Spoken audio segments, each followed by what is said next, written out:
Всем привет! Рад вас видеть, кто подключился.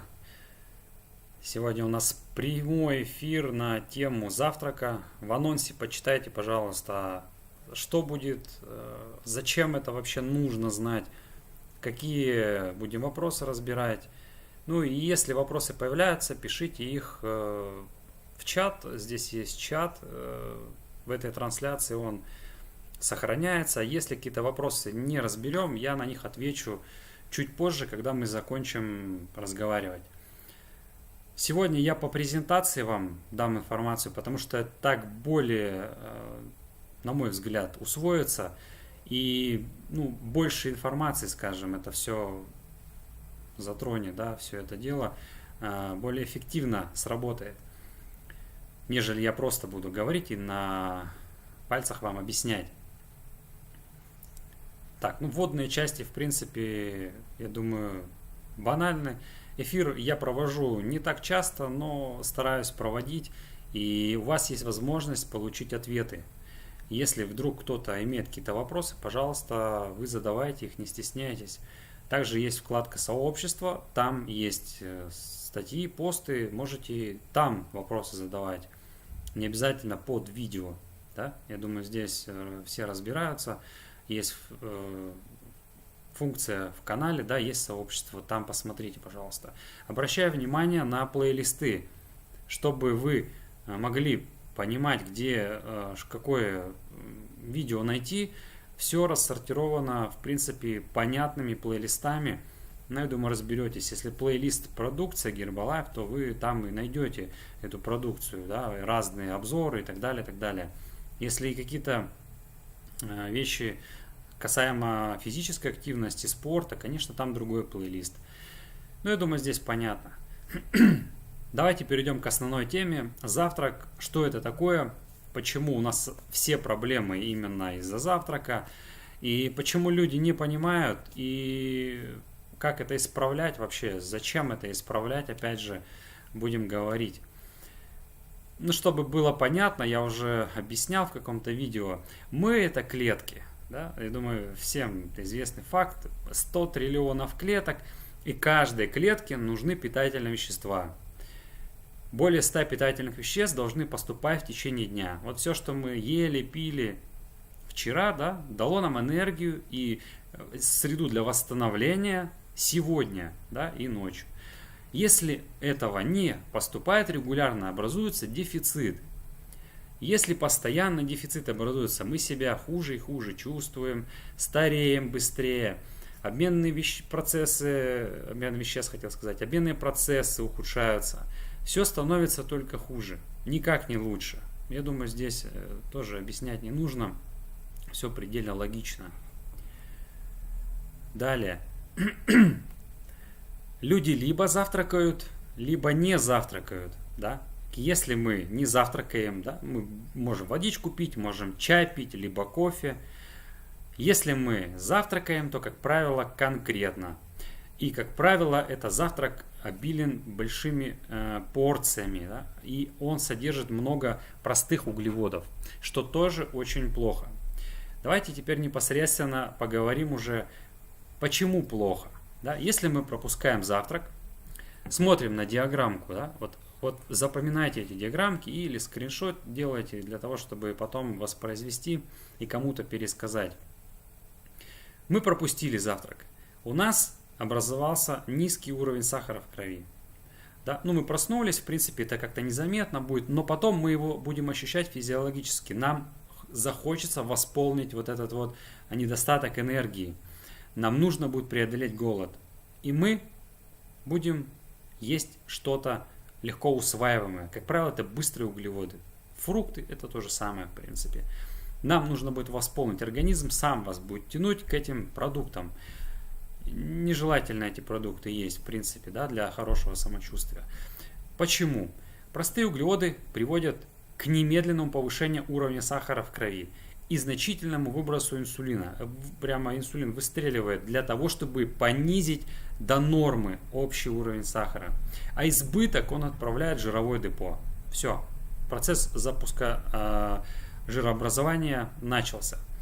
И такие у нас качели, циклы повторяются 2-3 раза в день, и вечером вспоминаем себя, мы наелись.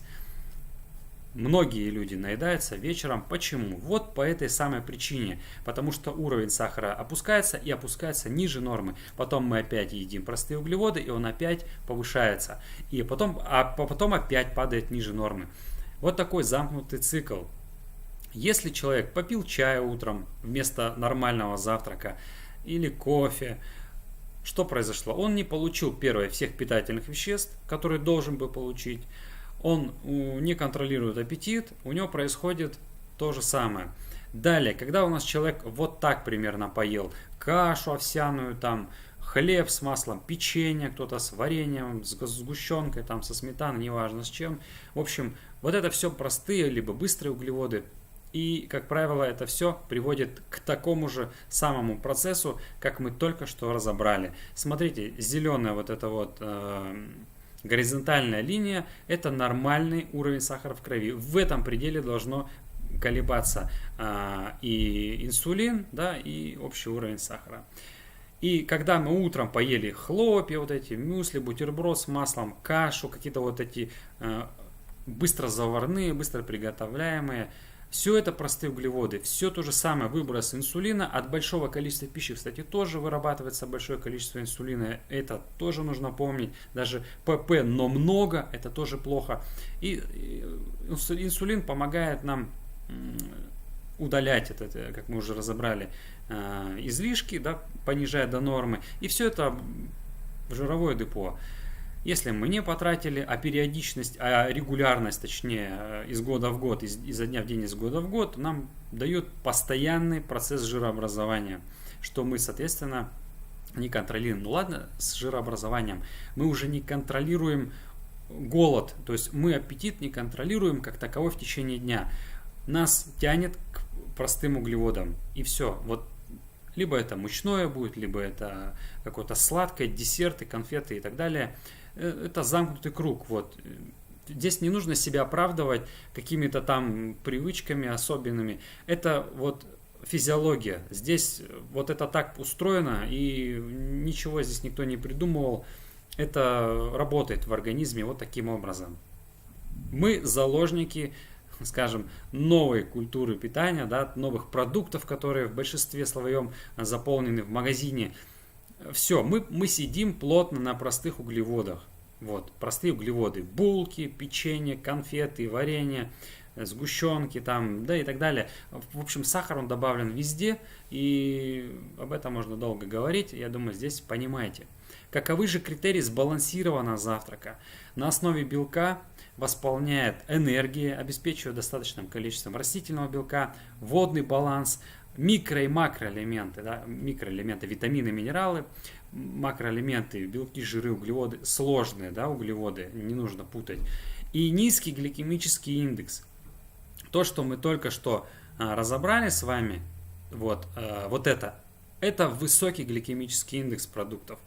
Это не подходит. Нам нужно иметь низкий гликемический индекс. Если вы не понимаете, о чем я, посмотрите, пожалуйста, эту тему в интернете. Но мы все-таки индивидуально, когда работаем, разбираем или в марафоне стройности проговариваем этой темы. На диаграммке видно, что завтрак должен восполнять около 25% дневной потребности в энергии, в воде и макро- и микроэлементов. Каковы критерии идеального завтрака? Вот эта диаграммка у вас должна четко зафиксироваться. Видите, да, что уже нету скачков выше нормы. Уровень сахара общий и уровень инсулина, они вместе. То есть все гармонично. Почему так? Потому что мы поели белок, да, мы уже контролируем аппетит. Не углеводы, а белок контролирует аппетит с клетчаткой. Это все вот работает. И поэтому мы должны придерживаться критериям, которые я только что озвучивал. И тогда у нас будет работать все так, как нужно. И тогда мы уже не будем переедать вечером. Нам уже не будет тяги к углеводам в виде мучного, белого риса, картофельного пюре, там, каких-то напитков, вида газировки, там, да, прочих напитков, которые вы в магазине можете увидеть, в большинстве своем внутри сахар. Вот мы их поэтому лишь покупаем, не потому что там какая-то этикетка. Мы один раз попробовали и покупаем их постоянно, просто потому что физиологично нам хочется восполнить энергию вот за счет вот этих продуктов. И все. Мы неосознанно это делаем, и это вот чисто физиология. Если вы спокойно вечером после работы проходите мимо бакалейного отдела, где вот эти вот булочки, печеньки, всякие разные десерты, конфеты, нет желания у вас это купить, вы спокойно проходите, даже хлеб не покупаете, да, вот это уже говорит о том, что более-менее у вас аппетит под контролем, да, и вы не поддаетесь вот этим вот желаниям, которые идут изнутри, скажем так. Почему людям хочется после обеда спать? Виноваты, здесь две причины, да, вот это вот влияние уровня сахара, либо подъем, либо опускание его, опять же обращаемся к завтраку, либо в обед мы потребили слишком много или слишком мало простых, не простых, а углеводов, в принципе, да. Даже и простые могут быть, но в адекватном количестве в обед, но это здесь уже нюансы, и о них я говорю индивидуально. Да, можно и позволять себе сладости, но нужно знать, как это все использовать. Ну так вот, мы перебрали, да, либо мясо можем даже слишком много съесть для себя. Знаете, наверное, что для того, чтобы усвоить большое количество мяса, нужно большое количество энергии организму приложить для его усвоения. Для того, чтобы усвоить 1000 килокалорий, организм должен потратить 800 килокалорий для того, чтобы мясо усвоить. Поэтому профицит-то такие небольшой.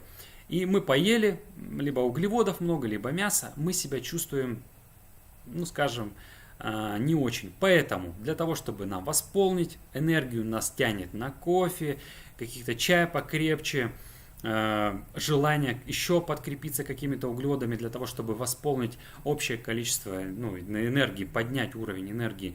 Ну и, соответственно, дальше вот такой вот цикл повторяется, а на фоне этого всего мы себя продолжаем не очень хорошо чувствовать. Приходим домой, нет, чтобы поиграть с семьей, с детьми, нас просто срубает, мы устали, мы не можем отдохнуть, не успеваем, точнее, отдохнуть, и у нас не хватает даже вот эмоционального желания, и просто потому что это и тоже здесь подключаются внешние факторы, и психология здесь замешана, и на фоне питания всего вот этого вот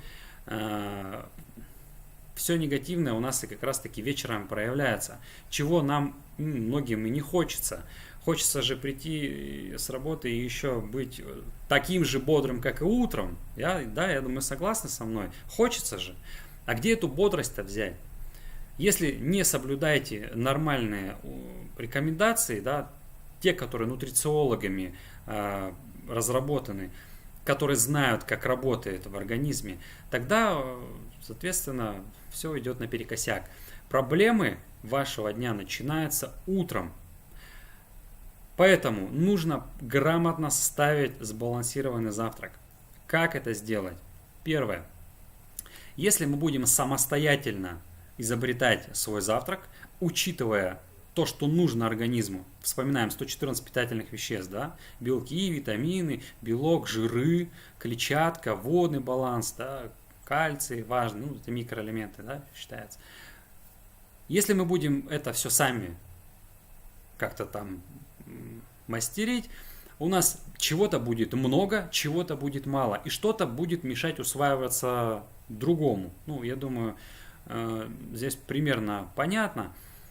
И плюс ко всему много будет, что равно большие порции, большие калории, да, больше калорий. Понятно здесь. И это сложно сделать правильно. Можно, конечно, и не делать. Можно вернуться к тем красивым картинкам с высоким гликемическим индексом и ничего не менять, да? Но если мы хотим себя лучше чувствовать, молодыми быть, всегда активными, здоровыми, ключевое, мы должны следовать то, что нам говорят. Кто говорит? Этих людей знает весь мир. Это нутрициологи, врачи, диетологи, занимаются изучением влияния питания на организм, разрабатывают питание. Дэвид Хибер, Луи Игнара и Луиджи Гратон и Лаура. Это директор по по внешнему питанию компании Herbalife Nutrition. И эти люди, они знают и сказали уже, они уже на шаг впереди идут планеты всей и знают, как должно быть. Вот Дэвид Хибер, он основатель Института питания при Калифорнийском университете еще в каких-то 60-х там годах или 80-х, я точно уже не помню. Это все начал делать. Луи Игнаро уже позже подключился, кстати, лауреат Нобелевской премии. И Луиджи Гратон, доктор медицинских наук, ну, это даже при правительстве США известный человек. Все эти люди члены консультационного совета компании Herbalife. Далее, научные исследования продолжаются, подтверждаются то, что было когда-то исследования, улучшаются. Вот эти цифры, они говорят о том, что ну, действительно это все подтверждено кратно. Да? Сотни организаций занимаются и продолжают заниматься изучанием вообще, в принципе, влияния питания на организм. Кто-то завтраками, кто-то ужинами, как это вообще гормональный фон меняет, потому что это все так сложно, рекомендации общие, но есть давно разработанные планы, да, вот я уже сказал, что компания Herbalife Nutrition идет на шаг впереди и уже давно разработала концепцию питания, учитывая все то, что нужно нам на завтрак иметь. Это у нас и белок, это и микроэлементы, это клетчатка, сложные углеводы, жиры, водный баланс, антиоксиданты. Все вот это вот уже придумано. Есть несколько важных продуктов, которые рекомендуется использовать на завтрак. Каждый продукт решает свою задачу. Допустим, растительный напиток алоэ нужен для определенных целей, травяной напиток, далее мы разберем, решает свою задачу, белковый витаминный коктейль и протеин, протеиновая смесь Формула-1, просто белок, он тоже нужен для восполнения общего количества белка в сутки, да, для человека. Протеиновый коктейль Формула-1 имеет несколько вкусовых решений, полноценный прием пищи, буквально 2 минуты и ваша еда в стакане готова, которая включает в себя все необходимое, не нужно выдумывать лишнее, все сбалансировано. Основа программы снижения веса компании Herbalife Nutrition, что эффективно было подтверждено клиническими исследованиями наравне с вот этим продуктом протеиновая смесь Формула-3. Эти два продукта были проверены клинически и доказали свою эффективность, потому что это легко, дольше чувство сытости, низкокалорийное, ключевое. Я, например, не снижал вес никогда, я это использую для того, чтобы восполнить общее количество белка в суточном своем режиме. Мне нужно восстанавливаться, я занимаюсь спортом, а те, кто занимается большей физической активностью, должны есть больше белка. Ну и те, кто снижает вес, аналогично. Сбалансированный состав, ну я думаю, здесь уже многим известен. У меня есть обзоры на каждый продукт, загляните в плейлист «Продукция Herbalife». Там все мы разобрали. И про коктейли, и про белок, и про алоэ и так далее. Это просто белок Формула-3, смесь животного, да, и растительного белка, дает больше чувства сытости, опять же низкокалорийные. Добавляем в любой продукт, в принципе. Посмотрите мое крайнее видео как раз про этот продукт. Травяной напиток — это вообще уникальный комплекс антиоксидантов. Ну, про калорийность здесь вообще речи не идет, да. Он дает энергию, польза 5 фитокомпонентов. Я сделал тоже обзор на этот продукт. Посмотрите, пожалуйста, в плейлисте. Там более подробно, здесь не будем останавливаться на составе. Но это тот продукт, который помогает нам тонизировать организм, лучше себя чувствовать. Антиоксиданты очень важны, потому что это молодость клеток, это защита, это иммунитет. Ну, можно долго об этом говорить, проще заглянуть и посмотреть. Ну и растительный напиток алоэ, первый продукт нашего дня. Выпиваем стакан с водой, не с лимоном, не с медом, не еще с каким-нибудь зельем. Вот этот продукт разработан специально для того, чтобы начинать день правильно. Кстати, если вы какой-то напиток покупаете алоэ где-то там, ну, чаще всего это не подходящий продукт, потому что он не обладает теми свойствами, как правило, там везде сахар есть. В этих продуктах нет сахара.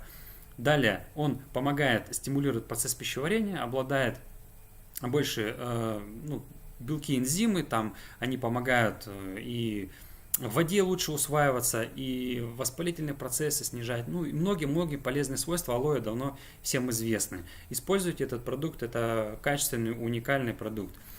Можно есть яйца, да, если следовать, потому что завтрак должен быть белковый. Можно есть творог, какой-то там еще что-то там.